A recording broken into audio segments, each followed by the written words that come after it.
Film dimulai dengan teks di layar tentang perjalanan pasangan suami istri ke Norwegia untuk menghadiri sebuah tur kecil, dan apa yang terjadi selanjutnya didasarkan pada peristiwa nyata. Kita beralih ke adegan berikutnya, yang menunjukkan mobil tertutup salju. Seorang wanita bernama Naomi terbangun di dalam mobil dan menemukan bahwa mobil mereka kini sepenuhnya tertutup salju. Dia mencoba membuka pintu mobil tapi tidak berhasil. Naomi kemudian membangunkan suaminya, Matt, dan dia segera mulai mencoba membuka pintu juga, tetapi tetap gagal. Matt kemudian mencoba menyalakan mobil untuk melonggarkan salju, tetapi sayangnya mesin yang tertutup salju tidak menunjukkan tanda-tanda kehidupan. Hal ini membuat Naomi yang sedang hamil 8 bulan panik, sementara Matt mencoba menenangkannya. Ketika Matt mencoba membuka pintu belakang, kita bisa melihat bahwa Naomi mulai kehilangan kesabaran, dan mulai menyalahkan suaminya. Menurut Naomi, mereka seharusnya setidaknya melanjutkan perjalanan selama 1 atau 2 jam lagi, sehingga mereka akan mencapai peradaban sekarang, bukan berhenti untuk istirahat di tengah-tengah tempat yang tidak jelas seperti ini. Namun, Matt berargumen bahwa berbahaya untuk melanjutkan perjalanan di tengah-tengah badai salju di malam hari. Setelah pertengkaran mereka mereda, Naomi mencoba telepon jadulnya untuk mencari bantuan. Tapi karena tentunya protagonis film harus berjuang, mereka tidak mendapatkan sinyal. Yang lebih buruk lagi, baterai teleponnya hanya tersisa 50% sehingga mereka perlu menghemat baterai, jika kalau ada keajaiban terjadi. Matt mengeluarkan peta untuk memperkirakan lokasi mereka, dan memberitahunya untuk tidak panik karena pasti ada kendaraan lain yang akan lewat pada suatu saat. Matt melakukan semua yang dia bisa untuk membuat istrinya yang hamil merasa nyaman, dan mencoba membuatnya ceria dengan melontarkan beberapa lelucon di tengah badai yang mengamuk di luar. Dia tiba-tiba ingat bahwa seorang petugas sewa memberinya seperangkat peralatan darurat, yang ada bersamanya di dalam mobil sekarang. Matt menggali barang-barang di dalam mobilnya dan menemukan selimut, lilin, serta beberapa barang lainnya. Sementara di luar, badai yang mengamuk tampaknya semakin parah. Di dalam mobil, Naomi yang hamil sekarang perlu buang air kecil, dan karena tidak ada pilihan lain dia terpaksa menggunakan handuk untuk buang air kecil di dalam mobil. Pasangan ini kemudian mengeluarkan makanan yang mereka kemas untuk perjalanan dan mencoba merasionalkan makanan tersebut karena mereka tidak tahu berapa lama lagi mereka akan terjebak di sini. Setelah menyortir makanan, Naomi memperkirakan bahwa mereka hanya memiliki makanan yang cukup untuk 12 hari paling lama. Matt menyarankan bahwa mereka harus mempertimbangkan coklat yang mereka bawa, tetapi Naomi menolak karena dia berjanji untuk memberikan coklat itu kepada saudara perempuannya. Melihat situasi semakin suram, Naomi meminta suaminya untuk memecahkan kaca dan menggali jalan keluar. Matt menentangnya karena mereka tidak tahu seberapa buruk situasinya di luar, belum lagi suhu yang membeku. Oleh karena itu, Matt lebih memilih mereka tetap berada di dalam mobil dan mencoba bertahan dengan makanan yang mereka miliki. Pernyataan ini tampaknya membuat Naomi kesal dan mereka mulai bertengkar. Akhirnya, Naomi mengalah. Singkat cerita, mereka sekarang telah terjebak di dalam mobil selama 4 hari. Dan suhu di luar tampaknya semakin dingin. Untuk menjaga agar persediaan makanan tidak habis, Matt memutuskan untuk hanya makan sedikit. Dia memprioritaskan kondisi istrinya yang hamil karena jelas dia lebih membutuhkan makanan daripada dirinya. Ketika Matt tertidur, dia secara tidak sengaja menumpahkan persediaan air mereka. Matt kesal karena istrinya lupa menutup tutupnya, dan mereka hampir bertengkar lagi, tetapi dia berhasil tetap tenang. Ketika keduanya sedang tidur, mereka terbangun oleh suara langkah kaki yang berjalan di atas mobil. Keduanya ceria dan tampak penuh harapan, tetapi permintaan bantuan mereka entah kenapa diabaikan.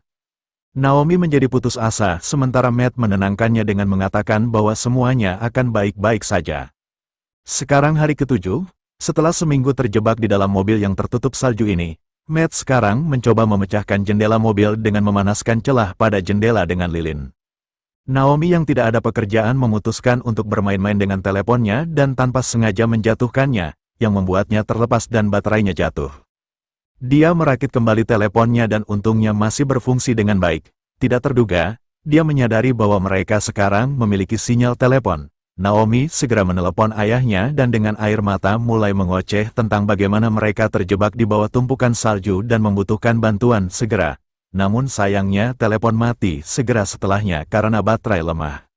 Matt sedikit kesal karena Naomi tidak memberitahunya bahwa mereka memiliki sinyal. Dia mengklaim bahwa dia bisa memberikan informasi mengenai lokasi tepat mereka. Pada hari ke-9, Naomi mengungkapkan bahwa dia menyesal melakukan perjalanan kecil mereka untuk tur, karena itu menempatkan mereka dalam situasi seperti ini. Dia mengingatkan Matt untuk makan, meskipun dia masih bersikeras untuk meninggalkan sebagian besar makanannya untuk istrinya dan anak mereka yang akan datang. Naomi meminta Matt untuk memecahkan jendela mobil, tetapi Matt masih menolak karena dia yakin bahwa begitu jendela pecah, mereka tidak akan memiliki tempat perlindungan lagi. Sekarang hari ke-11, tampaknya badai mulai mereda. Naomi mulai kehilangan harapan dan meminta suaminya untuk menulis surat jika mereka tidak berhasil. Matt sedikit kesal dan tetap optimis bahwa mereka akan berhasil keluar hidup-hidup. Tidak lama setelah itu, mereka mendengar suara kendaraan pembersih salju lewat. Sayangnya mereka tidak dapat melakukan apa-apa dan mobil itu lewat begitu saja. Optimisme Matt runtuh dan dia mulai menangis. Sekarang giliran Naomi untuk menenangkannya. Hari ke-15, setelah 2 minggu terjebak di dalam mobil, mereka sekarang telah kehabisan air sejak beberapa hari yang lalu. Matt mencoba mengambil es dari luar untuk diminum. Tubuh mereka sekarang mulai melemah karena kekurangan makanan, meskipun mereka masih memiliki sedikit makanan. Pada malam hari, Naomi terbangun oleh rasa sakit yang tiba-tiba. Dia melepas lapisan pakaiannya dan dengan nafas tersengal-sengal dia melepas sandaran kepala. Dia kemudian menggunakannya untuk memecahkan jendela mobil, yang telah dibuka sedikit sebelumnya oleh Matt. Matt terbangun oleh keributan tersebut dan mulai mencoba menenangkan istrinya. Setelah dia tenang, Matt menyadari bahwa istrinya mengalami kontraksi. Dengan kata lain, Matt menduga bahwa dia mungkin akan segera melahirkan. Naomi terlihat ketakutan, karena tidak ada dari mereka yang terlatih secara medis. Dengan bantuan suaminya, Naomi berjuang untuk melahirkan anaknya.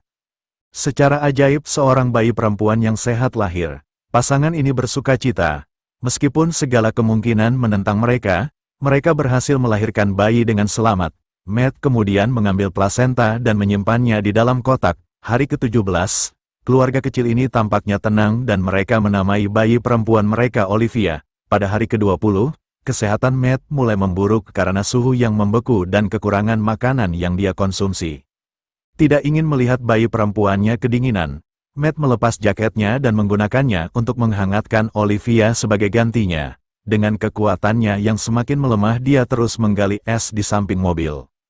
Tidak butuh waktu lama sebelum dia merasa kelelahan dan mulai merasa panas meskipun suhu sangat dingin, yang menandakan bahwa dia mengalami hipotermia. Dia tertidur tanpa jaket untuk menghangatkannya. Keesokan harinya, Naomi meminta Matt untuk mengambilkan air, tapi dia tidak mendengar jawaban. Naomi memutuskan untuk memeriksanya, berpikir bahwa dia hanya tertidur. Setelah menyadari betapa diamnya dia, Naomi segera menyadari bahwa suaminya telah meninggal dalam tidurnya. Sekarang dia kehilangan pria yang dia cintai dan bayi Olivia kehilangan seorang pria yang akan menjadi ayah yang penyayang. Tanpa suaminya, Naomi sekarang berjuang bahkan untuk mengambil air. Persediaan makanan mereka benar-benar habis dan dia menjadi putus asa. Dia sekarang rela makan apa saja untuk bertahan hidup. Pada malam hari, Naomi mendengar suara mobil lewat di kejauhan. Seperti biasanya, dia tidak dapat melakukan apa-apa yang membuatnya semakin kesal. Bayi itu mulai menangis karena lapar dan Naomi bergegas untuk menyusuinya. Namun, tidak ada susu yang keluar karena dia kelaparan dan sakit. Ini hanya membuatnya semakin putus asa dan dia terpaksa memakan plasenta sendiri. Untungnya, dia berhasil memproduksi ASI kembali dan bayinya selamat dari kelaparan untuk saat ini. Malam itu, Naomi berbaring di samping tubuh suaminya yang sudah mati dan mulai berbicara sendiri mungkin karena depresi dan kelaparan. Dia melepas kemeja Matt dan memakainya pada Olivia untuk menghangatkannya. Keesokan paginya menandai hari ke-24. Cahaya matahari masuk ke dalam mobil dan Naomi terbangun oleh tetesan air. Dia menyadari bahwa es sudah menipis. Tanpa membuang waktu, Naomi mulai menggali melalui es yang tipis. Kelegaan menyelimuti dirinya saat melihat langit cerah di atasnya setelah terjebak di bawah es begitu lama. Dia segera menyelamatkan barang-barang kecil yang bisa dibawa dan memasukkan bayinya ke dalam tas. Sebelum Naomi pergi, dia mengucapkan selamat tinggal kepada suaminya dengan perasaan campur aduk. Dia kemudian mulai berjalan di jalan bersalju yang kosong tanpa tahu harus pergi kemana. Dalam perjalanannya, dia melihat rambu jalan yang memberitahukan adanya kehidupan di dekatnya. Naomi terus berjalan dengan bayinya. Dia berjalan selama berjam-jam sampai matahari hampir terbenam dan akhirnya tersenyum saat melihat sebuah bangunan di depannya. Film ini berakhir dengan teks yang mengatakan bahwa Naomi dan bayinya dibawa ke rumah sakit setempat. Para ahli percaya bahwa mereka bisa bertahan hidup karena efek igloo yang melindungi mereka dari elemen-elemen dan mempertahankan panas yang mereka hasilkan. Hingga hari ini, Naomi masih aktif menulis dan dia mendedikasikan semua karyanya untuk almarhum suaminya.